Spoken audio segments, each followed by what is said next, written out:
The United States entered the First World War in April of 1917. From that point until the end of the war in November of 1918, the U.S. Navy never fought in any major fleet actions, and most of its job during the war was escorting convoys from the United States to Europe and back. Most of the Navy's engagements involved attacking U-boats that threatened these convoys. By the end of the war, just 2 U.S. warships have been sunk by enemy action, and in this video, I want to go over these ships. The first ship to be lost in combat was the USS Jacob Jones, a Tucker-class destroyer. The Jacob Jones was commissioned in February of 1916 and was part of the next generation of U.S. Navy destroyers, as well as being one of the very first to surpass 1,000 tons in displacement, weighing in at around 1,200 tons. The Jacob Jones was returning to Ireland by herself after a successful escort mission to Brest, France, when, on December 6, 1917, at around 16:20, a torpedo was spotted inbound for the ship with a distance of approximately 800 yards. Despite taking evasive actions, Jacob Jones was unable to maneuver out of the way. The torpedo struck the rudder of the ship, tearing open its stern and allowing water to rush in. The order was given to abandon ship by the ship's commander, David Bagley, and the crew began to lower the lifeboats. She sank with her bow almost vertical, and as she began to descend, her depth charges detonated, causing heavy casualties to the crew of the ship. Within 8 minutes of being struck, the Jacob Jones had sunk, taking 64 of her men with her and leaving only 38 survivors. She became the first U.S. Navy destroyer to ever be sunk in combat. As a gesture of goodwill, the submarine that sunk the Jacob Jones, U-53, surfaced and took aboard 2 seriously injured sailors, as well as radioing the position of the other survivors to the naval base in Queenstown, Ireland, allowing for a much quicker rescue of the others. In 2022, the wreck of the Jacob Jones was discovered in nearly 400 feet of water.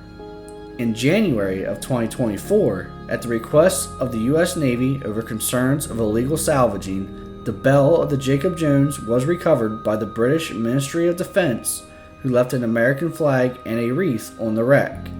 The bell was then returned to the United States in a formal ceremony. The second and last U.S. warship to be lost during World War I is the armored cruiser USS San Diego. Originally completed in 1907, the 15,000-ton San Diego had become outdated by the time the U.S. entered the war. Like the Jacob Jones, her war service primarily involved escort duty from the U.S. to Europe. On July 16, 1918, the San Diego departed Portsmouth Naval Yard in Maine, bound for New York City to take up escort duties once again. Given the risk of submarines, the ship was sailing in a zigzag pattern and her crew was on high alert.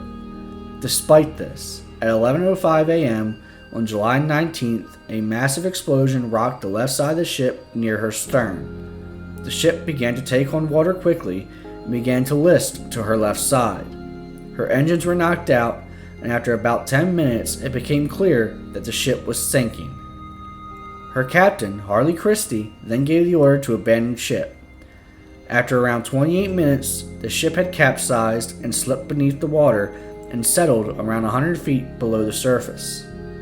Miraculously, only 6 sailors were killed and 6 others injured, despite the rapid sinking of the ship.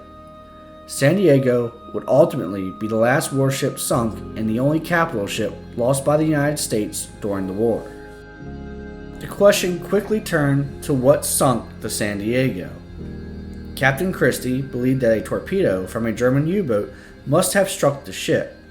During the sinking, he had ordered his crew to battle stations and to open fire on anything that resembled a periscope. This theory was quickly thought to be unlikely, since aerial searches, as well as patrols by other naval vessels, failed to locate any German subs. At the time, submarines could only stay submerged for a short period of time before surfacing again. Therefore, it was believed that it couldn't have gone far given the rapid response to the sinking. In addition, none of the San Diego's lookouts had spotted a torpedo wake in the immediate aftermath of the explosion. The next theory was that the ship had struck a mine. This was supported by the fact that several other naval mines were found in the area around where the San Diego had sunk. A naval court of inquiry determined later that a mine was the most likely scenario based largely on this information.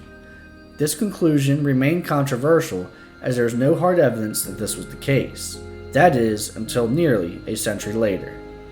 In 2018, after a years-long survey and investigation process using modern equipment, it was determined that the damage on the wreck was caused by a mine that was likely placed by U-156. This was determined based off the pattern of damage on the 100-year-old wreck, concluding once and for all what took down the ship. To this day, the San Diego remains a very popular diving spot due to its relatively shallow depth, as well as serving as a home to numerous fish and lobsters. While the loss of 2 ships during World War I pales compared to the 173 U.S. warships lost in World War II, the men lost aboard these ships are no less deserving of being honored and to remember, especially as that war drifts further and further into the past. I hope you found this video interesting, and I'll see you on the next one.